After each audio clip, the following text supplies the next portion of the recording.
Movie की शुरुआत 1946 के बसंत से होती है। जगह है पेंसिल्वेनिया।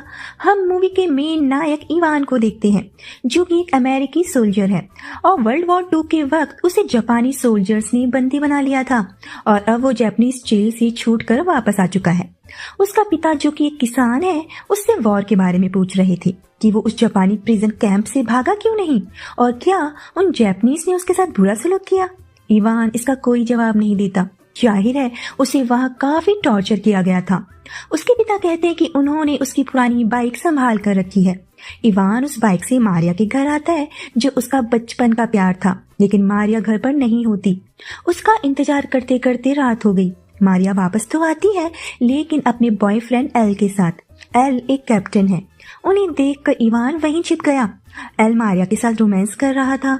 गलती से इवान से लाइट जल गई और दोनों हड़बड़ा गए। इवान ने मारिया से पूछा, मुझे पहचाना?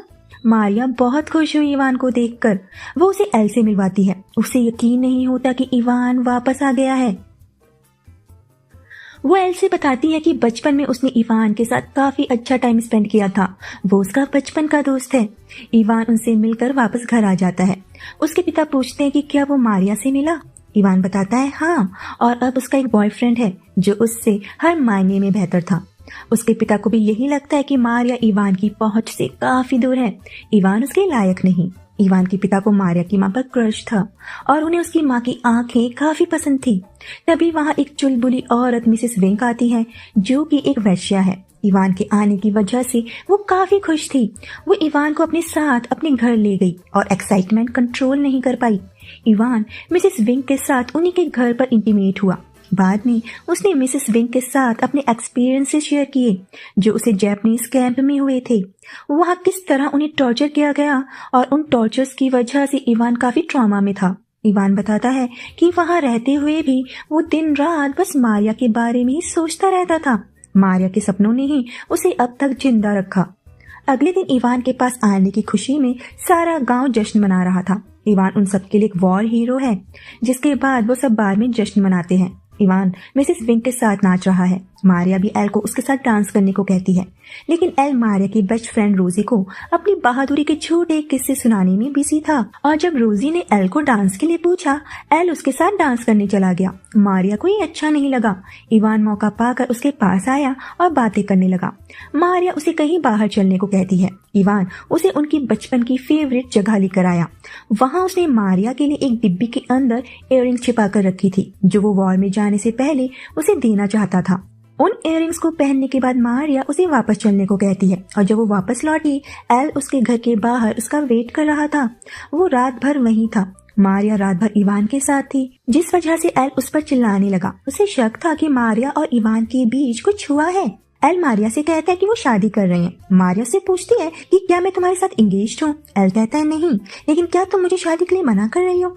मारिया पूछती है कि क्या तुमने मेरी परमिशन ली हमारी शादी के लिए। ये सुनकर तो एल का पारा 7वें आसमान पर चढ़ गया और फिर वो मारिया से ब्रेकअप कर लेता है और गुस्से में वहां से चला जाता है। मारिया उसे आवाज देती रह गई, जिसके बाद हम इवान के पिता को मारिया के घर पर देखते हैं। वो मारिया से कहता है कि उसे अब शादी कर लेनी चाहिए, वो घर को अच्छे से संभाल सकती है। मारिया कहती है कि वो इवान से शादी करना चाहती है, जिस पर इवान के पिता कहते हैं कि वो इवान से कहीं बेहतर है और इवान उसके लायक नहीं। लेकिन फिर भी मारिया सिर्फ और सिर्फ इवान से शादी करना चाहती थी और अगले दिन इवान और मारिया की शादी हो गई। शादी के दिन इवान मारिया के साथ इंटीमेट होने की कोशिश करता है। यही तो उसका सपना था, मारिया को पाना, लेकिन वो मारिया के साथ कुछ नहीं कर पाता। उसे समझ नहीं आता कि उसे क्या हो गया, लेकिन शायद ये उस ट्रॉमा की वजह से था जो जापानीज कैंप में उसे दिया गया था। इवान उसे बताता है कि वो उससे बहुत प्यार करता है। फाइनली उनके बीच कुछ भी नहीं होता। अगले सीन में हम आवारा सिंगर क्लैरेंस को एक बार में देखते हैं, जो वहां काम की तलाश में आया था। वो बताता है कि वो एक हफ्ते में उसका बिजनेस 3 गुना बढ़ा सकता है। उसके अंदर लड़कियों को अट्रैक्ट करने का हुनर है, लेकिन बार का ओनर उसे मना कर देता है। जिसके बाद वो एक दूसरी जगह आता है, जहां मारिया अपनी फ्रेंड्स के साथ बैठी हुई थी। मारिया को देख क्लैरेंस उसके साथ फ्लर्ट करने लगा, उसके लिए गाना गाने लगा। मारिया उठकर वहां से चली जाती है। रोजी एल के साथ थी और मारिया को बताती है कि वो और एल शादी करने जा रहे हैं। कल उनकी एंगेजमेंट है। वो उन्हें एंगेजमेंट में इनवाइट करते हैं। इवान और मारिया के बीच अभी भी कुछ नहीं हुआ था। रात होते ही इवान सोने का नाटक करता। अगले दिन उसी बार में क्लेरेंस इवान से मिलता है। बार ओनर ने उसे जॉब पर रख लिया था। इवान मिसेस विंग के घर आया और उसे बताता है कि वो मारिया के साथ कुछ नहीं कर पा रहा। मिसेस विंग उसे समझाती है कि उसने मारिया का कई सालों तक सपना देखा है। वो बस उसके सपनों में है, ना कि हकीकत में। जिसके बाद वो और इवान इंटीमेट हुए। मारिया इवान का पीछा कर रही थी और वो जान जाती है कि इवान उसे चीट कर रहा है। इवान जब घर आया, मारिया उससे कहती है कि वो उसे जबरदस्ती अपने साथ नहीं रखना चाहती। उसे बर्बाद करने से अच्छा है कि वो इवान से अलग हो जाए। उसे पता है कि इवान उससे प्यार नहीं करता, लेकिन इवान ने कहा, मैं तुमसे बहुत प्यार करता हूँ। मारिया उस पर चिल्लाने लगी और बता देती है कि उसने मिसेस विंग के घर पर उसे देख लिया था। वो जान चुकी है कि इवान उसे धोखा दे रहा है। वो इवान को थप्पड़ मार देती है। इवान भी काफी फ्रस्ट्रेट हो चुका था। वो मारिया के आगे गंदी गंदी हरकतें करने लगा। वो उसे बताता है कि शायद अब वो मर्द नहीं रहा। वॉर ट्रॉमा से उबरने में उसे समय लग रहा था। अगले दिन दोनों एल और रोजी की एंगेजमेंट पार्टी में आते हैं। एल मारिया के साथ डांस कर रहा है। इवान उन्हें देख रहा था कि वो कितने क्लोज हैं। एल अभी भी मारिया से ही प्यार करता है, इसलिए उसे रियलाइज हुआ कि रोजी से शादी करके वो गलती कर रहा है। इसीलिए उसने रोजी के साथ अपनी एंगेजमेंट ये कहकर तोड़ दी कि वो अभी भी मारिया से ही प्यार करता है। इवान और एल आपस में बात करते हैं। इवान एल से कहता है कि वो मारिया को अपने साथ ले जा सकता है, उसे कोई प्रॉब्लम नहीं। एल उसे समझाता है कि उसे नहीं पता कि उसके पास क्या है और शायद इवान मारिया से प्यार नहीं करता। ये सुनने के बाद अपना प्यार प्रूफ करने के लिए इवान ने जलते स्टोव पर अपना हाथ रख दिया। उसका हाथ बुरी तरह झुलस जाता है। फिर वो वहां से चला गया। मारिया एल से इवान के बारे में पूछती है। एल उसे अपने साथ चलने को कहता है। मारिया कहती है कि मुझे माफ कर दो, मैं तुमसे प्यार नहीं करती। घर पर इवान मारिया से बताता है कि जब वो वॉर से वापस आया, सब कुछ वैसा नहीं था जैसा उसने सोच रखा था। उसे लगा कि मारिया को पाना उसकी लाइफ का ड्रीम है, लेकिन जब ये ड्रीम पूरा हुआ, वो मारिया को खुश नहीं रख पाया। वो उससे बहुत प्यार करता है। उधर मारिया को भी एक बच्चे की ललक थी। जब वो बस में होती है, क्लेरेंस उसे पहचान जाता है और ये जानते हुए भी कि वो शादीशुदा है, उसे सिड्यूस करने की कोशिश करता है।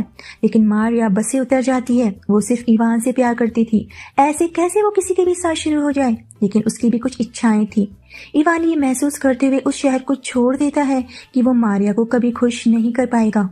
इवान एक नए शहर में जाकर एक बूचड़ खाने में काम करना शुरू कर देता है और नए दोस्त बनाता है। उधर मारिया क्लेरेंस के इंटरेस्ट के आगे झुक गई और वो दोनों इंटीमेट हुए।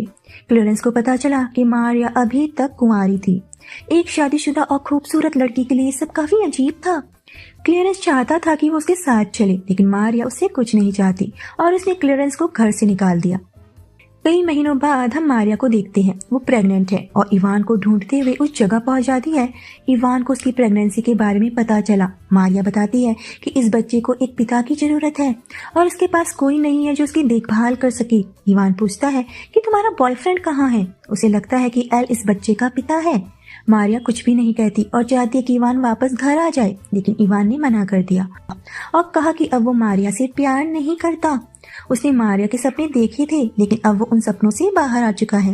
वो मारिया को घर जाने को कहता है, लेकिन मारिया कहती है कि वो उसका इंतजार करेगी। इवान कहता है कि वो कभी वापस नहीं आएगा। इवान का एक दोस्त मारिया के पास आता है और उसे खाने के लिए सेब देता है। उसे मारिया की हालत पर काफी तरस आ रहा था। जिसके बाद कई मौसम बीतते हैं और एक रात क्लेरेंस इवान को दिखा। इवान उसे अपने पास बुलाता है, लेकिन क्लेरेंस को इवान याद नहीं। इवान का दोस्त इवान से मारिया के बारे में बात कर रहा था। उसे लगा कि इवान की वजह से मारिया प्रेग्नेंट हुई है और इवान ने उसे चीट किया। कोई इतनी प्यारी लड़की को कैसे धोखा दे सकता है। इवान उसे समझाने की कोशिश करता है, लेकिन उसका दोस्त कुछ नहीं सुनना चाहता। उसे मारिया के लिए दिल में दर्द हो रहा था।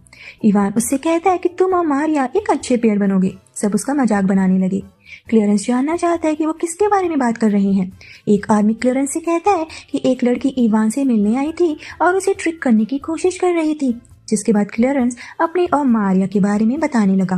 वो मारिया का नाम नहीं लेता, लेकिन कहता है कि वो एक एंजल थी। उस लड़की को बहकाने के बाद वो उसके साथ इंटीमेट हुआ और वो लड़की कुंवारी निकली। पहली बार किसी के साथ इंटीमेट हुई थी वो। शादीशुदा होने के बावजूद किसी लड़की का कुंवारी होना उसे काफी अजीब लगा। लेकिन 5 मिनट बाद उस लड़की ने उसे धक्का देकर बाहर निकाल दिया। वो मारिया के पति का भी मजाक बनाता है, जो इतनी खूबसूरत वाइफ के साथ कभी इंटीमेट नहीं हुआ। जिसके बाद वो उन सबको अपना गाना सुनाने लगा। इवान जान चुका था कि वो मारिया के बारे में बात कर रहा है, इसीलिए वो गुस्से में क्लेरेंस को मुक्का मारकर वहां से चला गया। इवान अभी भी उस वॉर के बुरे अनुभवों से परेशान था। अगले दिन उसके पिता उसके पास आए और बताया कि मारिया ने एक बेटे को जन्म दिया है। वो चाहते हैं कि इवान मारिया के पास वापस आ जाए, क्योंकि वो भी अब स्वस्थ नहीं है और कभी भी मर सकते हैं। मारिया के पास कोई नहीं है जो उसका ख्याल रख सके। इवान अपने पिता के साथ वापस आ गया और मारिया के बेबी को देखकर काफी इमोशनल हो गया। वो मारिया से कहता है कि वो उसके बच्चे से प्यार करता है, और अब जब मारिया की पवित्र छवि खराब हो गई है, वो मारिया के साथ पहली बार प्यार करने में समर्थ है। और यहीं पर मूवी का दी एंड हो जाता है। दोस्तों, मूवी के मेन नायक इवान ने वर्ल्ड वॉर 2 के वक्त जो कुछ भी देखा और सहा था, उन अनुभवों ने उसके दिमाग पर गहरा असर छोड़ दिया था। मारिया, जिसे वो बेहद प्यार करता था, लेकिन जिस दौरान वो जेल में था, मारिया की तस्वीर उसके लिए एक धार्मिक प्रतीक बन गई थी। वो मारिया को एक संत मानने लगा था, जिसने उसे उस टॉर्चर को सहन करने की शक्ति दी। कहते हैं कि प्यार ही पूजा है, और मारिया उसके लिए एक देवी का प्रतीक बन गई। मारिया के साथ हम बिस्तर होना उसके लिए इसलिए कठिन था क्योंकि वो मारिया को संत मानने लगा था। लेकिन जब उसे पता चला कि मारिया किसी अनजान के साथ इंटीमेट हुई है और अब वो अपवित्र हो चुकी है, इवान उसके साथ इंटीमेट होने में सफल रहा। जैसा कि वो मिसेस विंक, जो कि एक प्रोस्टिट्यूट थी, उसके साथ सहजता से सब कुछ कर पाता था, अब मारिया के साथ भी कर सकता है। उम्मीद करती हूँ आपको आज का ये वीडियो पसंद आया होगा। वीडियो को लाइक करना ना भूलें। मिलते हैं नेक्स्ट वीडियो में, तब तक अपना ख्याल रखिए।